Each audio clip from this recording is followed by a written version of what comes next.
날씨가 많이 풀려서 이제 봄이 얼마 남지 않았음을 느끼게 됩니다. 어두움에 있으셨던 분들이 계시다면 세상의 빛이라 말씀하셨던 주님의 빛 가운데로 나오셔서 밝음을 체험하시고요.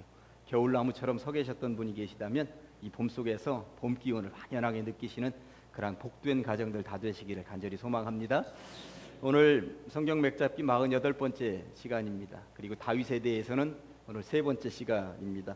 지난주 두 번째 장 나눠드리고 마무리를 조금 못하고 오늘로 이제 넘겼습니다만 그 부분 이야기하고 다윗의 말년에 대한 이야기를 하는 데까지 해보도록 하겠습니다. 거기 용지 보시면 큰 1번에는 이스라엘의 2대 왕이 된 것 첫날 살펴보았고요. 그 다음에 다윗이 성군이 된 이야기 하는데 가로 1번과 2번 원수를 끌어안는 다윗, 영토를 확장하는 다윗까지 지난주에 살펴보셨습니다. 이러한 모든 일들을 치러낸 이후에 다윗이 하나님 앞에 승전가를 올려드리는데, 다윗이 승전가를 올려드릴 때 어떤 내용을 올리겠습니까? 이건 내가 한 일이 아닙니다. 전적으로 하나님이 하신 일입니다 하면서 승전가를 올려드리는 것이죠. 그 내용이 사무엘하 22장 1절부터 51절까지 나와 있는데 그 내용이 시편 18편에 그대로 나와 있습니다. 그래도 다는 읽지 못하지만 그래도 일부분이라도 한번 다윗의 승전가 읽어봐야 되지 않겠습니까? 시편 18편으로 넘어가서 한번 읽어보시겠습니다. 요리 돌아올 테니까 여러분들 여기다가 줄 넣어놓으시고 시편 18편으로 가서 보시겠습니다.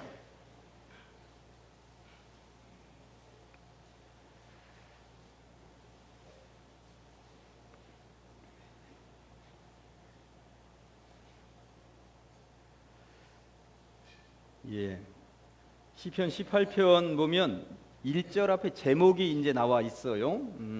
워낙 유명한 시편이기 때문에 많이들 보셨겠습니다만 제목을 한번 읽어보겠습니다. 여호와의 종 다윗의 시, 인도자를 따라 부르는 노래. 여호와께서 다윗을 그 모든 원수들의 손에서와 사울의 손에서 건져주신 날에 다윗이 이 노래의 말로 여호와께 아뢰어 이르되, 다윗이 승승장구하면서 적들을 다 물리치고 사울의 색도 다 물리치고 이제는 제대로 이스라엘 전체의 왕이 된 이후에 하나님 앞에 이런 시를 지어서 올려드렸다고 하는 이야기인 것입니다.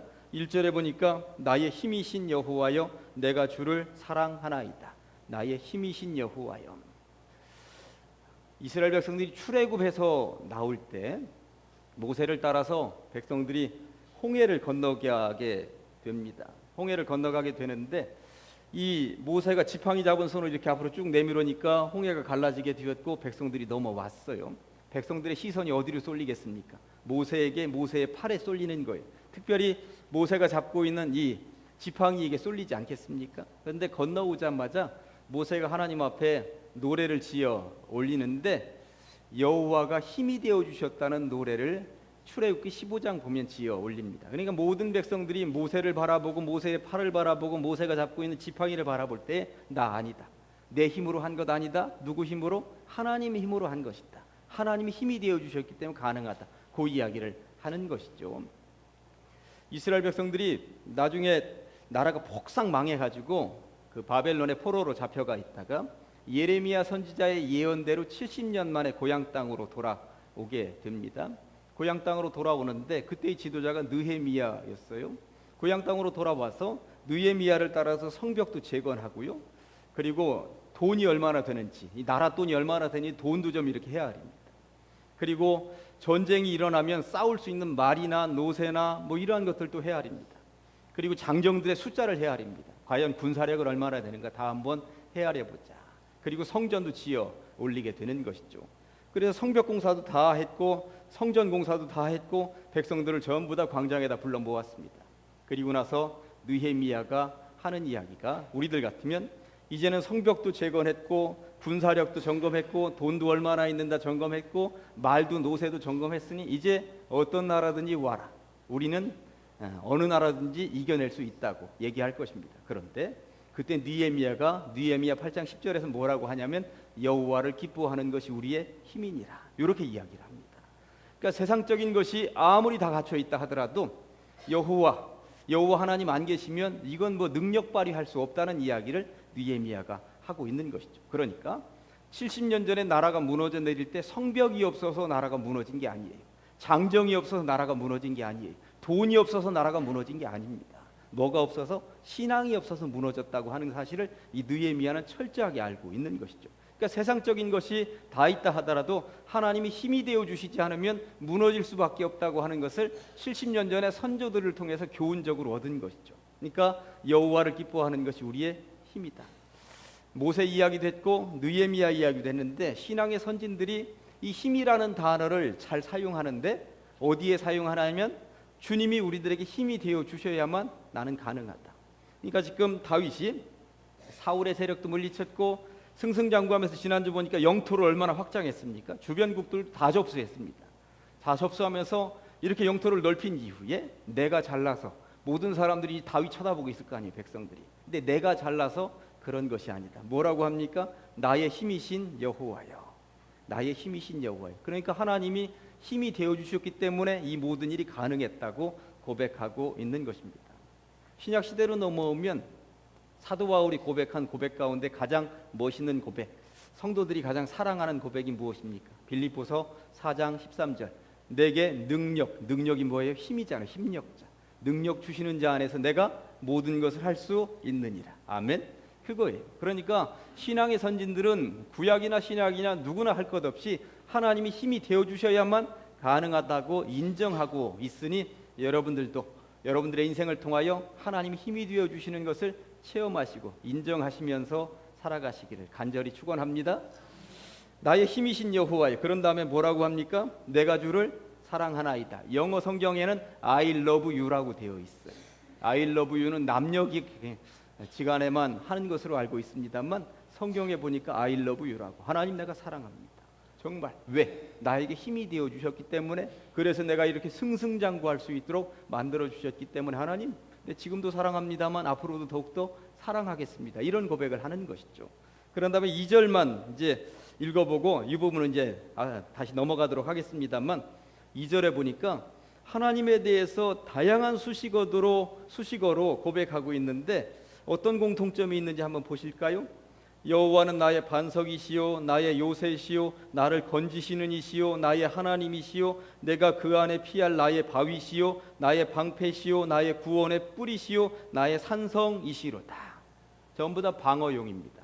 그러니까 죽을 고비를 수도 없이 넘겼지만 하나님이 이 다윗을 늘 지켜주시고 막아주셨다라고 하는 것, 이것을 고백하고 있다는 것입니다. 반석 얼마나 단단합니까? 요새 아무리 밀고 들어봐도 누구도 어떤 적들도 지켜낼 수 있는 난공불락의 요새 아닙니까? 그러니까 하나님이 지켜주시면 그렇게 되었다고 하는 것이죠. 다만 그 2절 끝부분에 보니까 구원의 뿌리다라고 하는 말이 나와 있는데, 제가 이 성경 맥잡기 시작하면서 창세기 앞부분에 구원의 뿌리 무엇인지에 대한 설명을 좀 드렸는데 또 많은 분들이 잊었거나 또 중간에 오신 분들이 계실까 봐, 예루살렘 성전에 들어가면 이렇게 제단이, 그러니까 제사 드리는 단이 있었는데 이렇게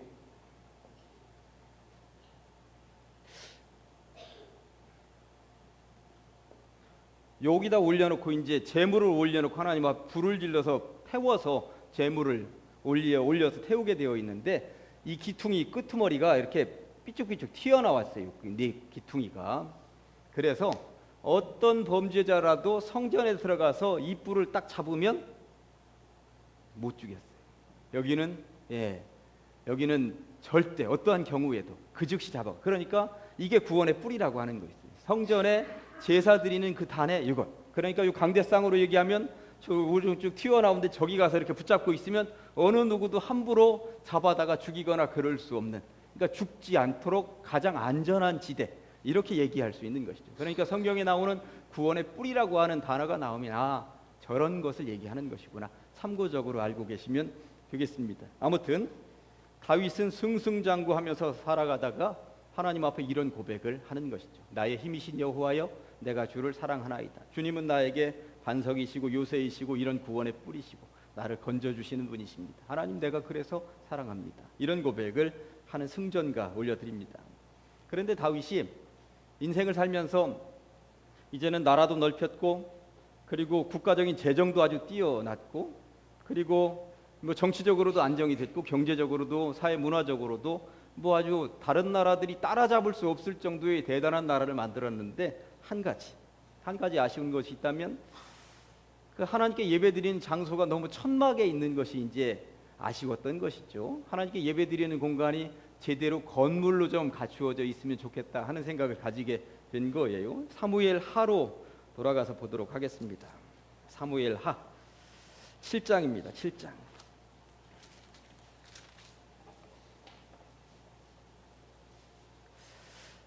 사무엘 하 7장 1절부터 제가 4절까지 읽을 것입니다. 사무엘 하 7장 1절부터 4절까지 제가 천천히 읽습니다. 여호와께서 주위의 모든 원수를 무찌르사 왕으로 궁에 평안히 살게 하신 때에 나는 이제 평안히 사는 거예요. 원수들 다 무찔렀습니다. 그럴 때 이제 승전가도 지어 부른 거잖아요. 왕이 선지자 나단에게 이르되 볼지어다 나는 백향목 궁에 살거늘 하나님의 궤는 그러니까 언약궤는 십계명 돌판이 들어있는 언약궤는 휘장 가운데 있도다. 나단이 왕께 아뢰되 여호와께서 왕과 함께 계시니 마음에 있는 모든 것을 행하소서 하니라. 그러니까 성전 지으십시오. 그랬더니 그 밤에 여호와의 말씀이 나단에게 임하여서 뭔가를 말씀하셨는데 12절 13절을 읽습니다. 12절 13절 요약하면 네 수한이 차서 네 조상들과 함께 누울 때 그러니까 네가 죽을 때에 내가 네 몸에서 난 네 씨를 내 뒤에 세워 그의 나라를 견고하게 하리라. 그는 내 이름을 위하여 집을 건축할 것이요 나는 그의 나라 왕위를 영원히 견고하게 하리라. 네가 성전 지을 거 아니고 네 아들이 지을 것이다. 그런데 여기에는 자세하게 안 나와 있는데 사실 이 부분을 역대상으로 넘어가서 보면 왜 다윗에게 성전을 짓지 않도록 하시는지 좀 더 자세하게 나오는 게 역대상에 나옵니다. 사무엘하 여기다 놔두고 역대상, 사무엘하, 열왕기 상하, 그 다음에 역대상이죠. 역대상 22장을 찾아봅니다. 왜 다윗에게 그 정도 잘 나가는 다윗이고 이제는 뭐 적들도 다 물리쳤고 더 이상 전쟁을 하지 않아도 될 만한 그런 분위기이면 이제는 승승장구했으니 다윗에게 성전을 짓도록 좀 내버려 두면 다윗이 성전 지을 텐데 왜 성전 짓는 것을 허락하지 않으셨을까요? 역대상 22장 5절에 보니까 22장 5절입니다. 다윗이 이르되 내 아들 솔로몬은 어리고 미숙하고 여호와를 위하여 건축할 성전은 극히 웅장하여 만국의 명성과 영광이 있게 하여야 할지라. 그러므로 내가 이제 그것을 위하여 준비하리라 하고 다윗이 죽기 전에 많이 준비하였다. 그런데 다윗이 죽기 전에 왜냐 많이 준비할 수밖에 없었느냐 하면 6절부터 9절까지 읽습니다. 다윗이 그의 아들 솔로몬을 불러 이스라엘 하나님 여호와를 위하여 성전 건축하기를 부탁하여 다윗이 솔로몬에게 이르되 내 아들아 나는 내 하나님 여호와의 이름을 위하여 성전을 건축할 마음이 있었으나 여호와의 말씀이 내게 임하여 이르시되 너는 피를 심히 많이 흘렸고 크게 전쟁하였느니라. 네가 내 앞에서 땅에 피를 많이 흘렸은즉 내 이름을 위하여 성전, 거룩한 전이잖아요. 성전을 건축하지 못하리라. 보라 한 아들이 내게서 나리니 그는 온순한 사람이라 내가 그로 주변 모든 대적에게서 평온을 얻게 하리라. 그의 이름을 솔로몬이라 하리니 이는 내가 그의 생전에 평안과 안일함을 이스라엘에게 줄 것임이니라. 아멘. 다윗은 그렇게도 성전 하나 짓고 싶었습니다. 하나님께 너무나도 죄송스러운 거죠. 나는 이렇게 백향목궁으로 아주 세상 말로는 삐까번쩍하게 지어놓고 있는데 하나님께 예배드리는 장소는 천막에 있으니 죄송스러워서 천막 이거 치워버리고 제대로 된 번듯한 건물 하나 짓고 싶었다고 하는 것입니다. 그런데 하나님은 너 아니야 하는 것이죠. 너 아니다. 왜? 피 많이 흘렸고 전쟁 많이 했는데 그런 손으로 어떻게 거룩한 전을 짓겠느냐고 막으신 것입니다. 대신 네 아들이 지어라 했다고 하는 것입니다. 사람이 포기할 때는 포기할 줄 알아야 되는 것이죠. 아무리 내가 다 하고 싶어도 아무리 거룩한 거 다 하고 싶어도 한국 교회가 가끔 가다가 성전 건축한다는 미명하에 교회 건물 짓다가 무너져 내리는 경우들이 얼마나 많이 있습니까? 성도들 힘들게 하고 교회 힘들게 하고 교회 갈라지고 그러다가 분쟁 나고 이러는 경우들 보면서 너무나도 안타깝습니다. 다윗이 만약에 하나님 무조건 제가 짓겠습니다. 저에게 주십시오 하면서 매달렸더라면 어떻게 되었을까요? 다윗은 포기했습니다. 다만 준비해서 다음 때에 짓도록 그러니 다윗이 성군일 수밖에 없겠구나 하는 생각을 해보게 되는 것입니다. 이게 이제 지난주까지 분략이었는데 오늘 살펴보고요. 이제 다윗의 말년에 대한 이야기를 해보도록 하겠습니다. 다윗의 성군이 되었었던 이야기는 참 우리들에게 교훈적이고 좋은데 다윗의 말년이 그렇게 깔끔하지는 않았어요. 다윗의 말년이 어떻게 되었는지, 왜 그렇게 될 수밖에 없었는지 그 이야기를 이제 지금부터 해보도록 하겠습니다.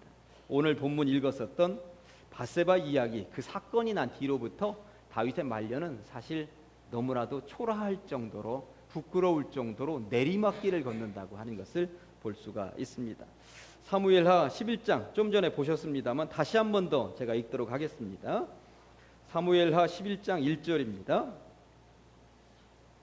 11장 1절. 그 해가 돌아와 왕들이 출전할 때가 되매, 이렇게 되어 있습니다. 예, 출전할 때.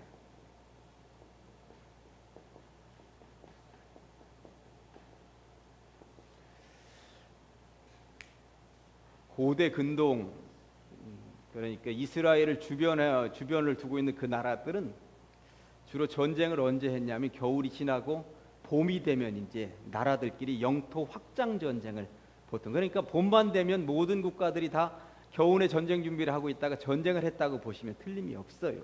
그러면서 누구는 방어, 누구는 공격하면서 전쟁이 봄마다 벌어졌다고 보시면 되는 것입니다. 매년 봄마다 다윗이 항상 전쟁터에 나갔습니다. 부하들을 전부 다 이끌고. 그런데 그 해가 돌아와 왕들이 출전할 때가 되며 했을 때, 왕들이 출전한다고 하는 것은 항상 처음에는 왕들이 앞에서 진두지휘하면서 백성들을 이끌고 나가서 전쟁을 했다는 이야기거든요. 그런데 이 11장 1절 끝에 보니까 뭐라고 되어 있어요? 다윗은 예루살렘에 그대로 있더라. 이게 문제였구나. 이게 문제였구나.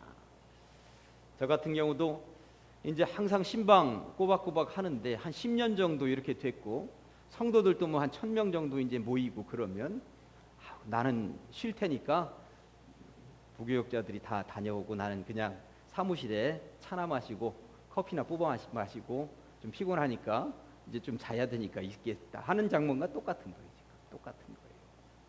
신방할 때가 되었는데 신방하지 않는다는 것이죠. 네. 지금 출전할 때가 되었는데 다윗은 왜? 승승장구. 하여튼 승승장구. 여기까지 오면서 자기가 패배해 본 적이 없습니다. 무너져 본 적이 없습니다. 뒤로 물러난 적이 없습니다.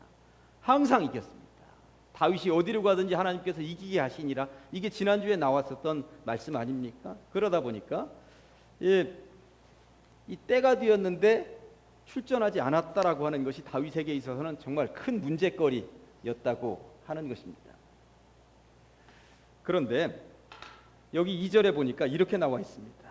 저녁 때에 또 때가 나옵니다. 저녁 때에 다윗이 그의 침상에서 일어나 왕궁 옥상에서 거닐다가 그곳에서 보니 한 여인이 목욕을 하는데 심히 아름다워 보이는지라. 이게 문제였던 것이죠. 이 저녁 때에는 그러면 자기가 출전하지 않으면 뭘 하고 있었어야 되는 거냐면 출전한 군사들을 염려하면서 기도하고 있을 때입니다. 사실 그렇지 않겠습니까? 전부 다 죽을 수밖에 없는 전쟁터로 지금 다 내보내놓고 자기는 니나노하고 있다가, 그리고 저녁 때는 잠자라고 있는 시간이에요. 침상에서 뭐 하려고 일어나서 기도할 거 이외에. 그리고 이 집 형태를 오늘날의 아파트 형태나 주택 형태로 이렇게 알고 있으시면 안 됩니다. 당시의 주택들, 당시의 그 나라 집들은 가까웠고요. 아직 왕궁을 제대로 크게 짓지 않은 때였습니다. 그래서 1층짜리 집들이 바짝바짝 붙어 있었던 시대였다고 보시면 되는 것입니다. 그러니까 옆집의 구조가 대부분 다 보이는 형태였다고 하는 거예요.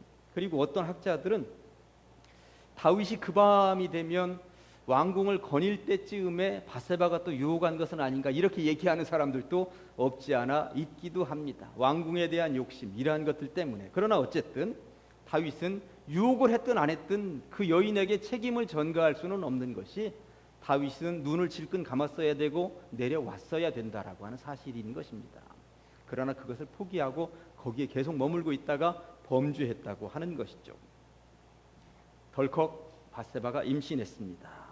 임신한 소식을 듣고 전쟁터에 나가 있는 남편 우리아를 불렀습니다. 니네 집에 가서 네 부인 위로해 주어라. 그런데 하룻밤이 지났는데 보고를 듣다 보니 이 우리아가 집으로 가지 않았다는 것이죠. 왜 너 집에 가지 않았느냐? 11장 11절 한번 보실래요? 사무엘하 11장 11절. 우리아가 어떤 사람인지 한번 보시겠습니까? 11장 11절. 우리아가 다윗에게 아뢰되 언약궤와 이스라엘과 유다가 야영 중에 있고 내 주 요압과, 요압은 장군이에요. 장군과 내 왕의 부하들이 바깥들에서 진치고 있거늘 내가 어찌 내 집으로 가서 먹고 마시고 내 처와 같이 자리이까? 내가 이 일을 행하지 아니하기로 왕의 살아계심과 왕의 혼의 살아계심을 두고 맹세하나이다 하니라. 안 가겠다는 거야. 집으로 가면 이제 알리바이가 형성이 되는데 안 가겠다는 거예요. 다윗으로서는 기가 막히죠. 그래서 우리아 불러다가 세상 말로 술이 떡이 되도록 먹입니다. 그럼 술김에라도 집에 가서 자겠지. 그런데 술김에도 집에 가서 안 자. 우리아가 그렇게 충성스러운 사람이었다고 하는 것입니다. 11장 14절 15절입니다. 그랬더니 다윗이 더 이상 해서는 안 되는 짓을 하는데 14절 15절 아침이 되매 다윗이 편지를 써서 우리아의 손에 들려 요압은 장군입니다. 전쟁터에 나간 장군에게 보내니 그 편지에 써서 이르기를 너희가 우리아를 맹렬한 싸움에 앞세워 두고 너희는 뒤로 물러가서 그로 맞아 죽게 하라 하였더라. 전쟁터 최고 앞에 밀어 넣어놓고 나머지 군사들은 뒤로 빠져서 죽게 해라. 이 편지를 그 우리아의 손에 들려서 보냈다고 하는 것입니다. 얼마 전까지 나의 힘이 되신 여호와여 내가 주를 사랑하나이다. 이런 고백을 했었던 사람 다윗이 하는 행동치고는 너무나도 완악하지 않습니까? 두 개 범죄입니다. 강간죄, 살인, 교사죄.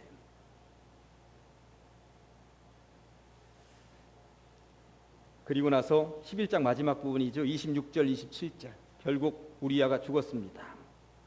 우리아가 죽었습니다. 우리아의 아내는 그 남편 우리아가 죽었음을 듣고 그의 남편을 위하여 소리내어 우니라. 그 장례를 마침에 다윗이 사람을 보내 그를 왕궁으로 데려오니 그가 그의 아내가 되어 그에게 아들을 낳으니라.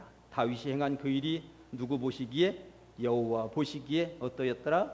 악하였더라. 그랬다고 하는 것입니다. 이 일로 인하여서 다윗은 정말 인생의 최고 큰 오점을 남기게 되는 것입니다. 그리고 그 이후에는 거듭 말씀드립니다만 내리막을 걸을 수밖에 없었습니다. 나단 선지자가 찾아왔죠. 사무엘하 12장 내용은 전체가 그렇습니다. 나단이 하는 이야기가 양을 잔뜩 가지고 있는 부자가 있었습니다. 겨우 어린 양 한 마리 데리고 사는 가난한 사람이 있었습니다. 부잣집에 손님이 왔습니다. 이 양 잡는 거 아까워서 겨우 이 어린 양 그거 내놔라 해서 요거 잡았다더이다. 그랬더니 다윗이 불꽃 난리가 나는 거죠. 세상에 이 나라에 그런 놈이 다 있느냐. 그런 놈은 살아있을 소망이 하나도 없는 놈이다. 소리 질렀더니 나단이 하는 이야기가 바로 당신이 그 놈입니다 했다는 거 아닙니까?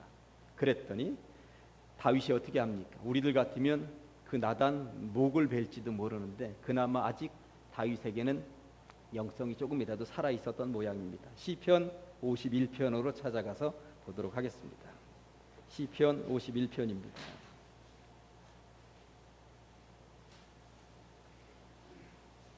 시편 51편.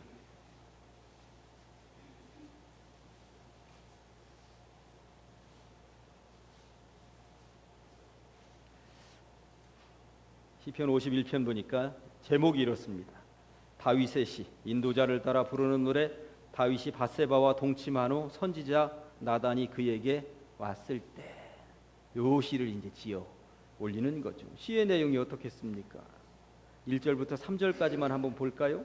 하나님이여 주의 인자를 따라 내게 은혜를 베푸시며 주의 많은 긍휼을 따라 내 죄악을 지워주소서. 나의 죄악을 맑게 씻으시며 나의 죄를 깨끗이 제하소서. 물은 나는 내 죄가를 아우니 내 죄가 항상 내 앞에 있나이다. 죄라는 말을 지금 거듭거듭 하고 있어요. 매절마다 자기가 죄인이라고 하는 사실을 아는 것이죠. 무릎 꿇고 눈물을 철철철철 쏟았을 것입니다.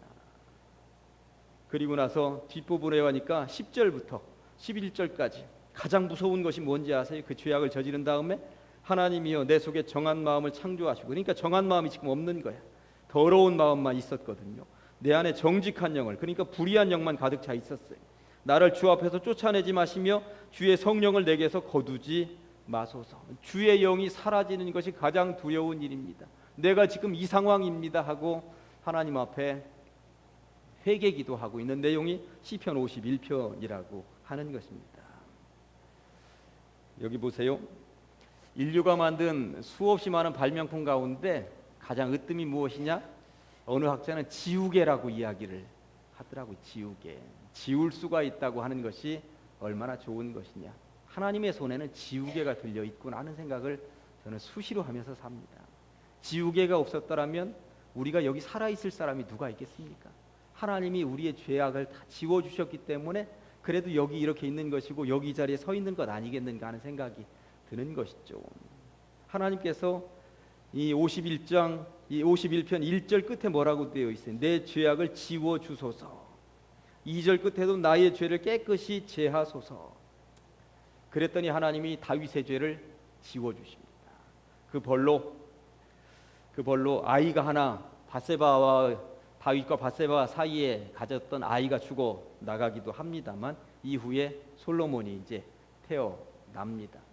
솔로몬이 태어나는데 다윗 왕 이후에 솔로몬이 곧바로 이제 왕권을 이어받으니까 솔로몬이 사실 다윗 집안의 큰 아들인 것 같다는 생각을 가지는 분들도 있으실지 모르겠습니다만 다윗에게는 부인이 굉장히 많았어요. 첫째 부인은 사울의 딸 미갈이었죠. 미갈.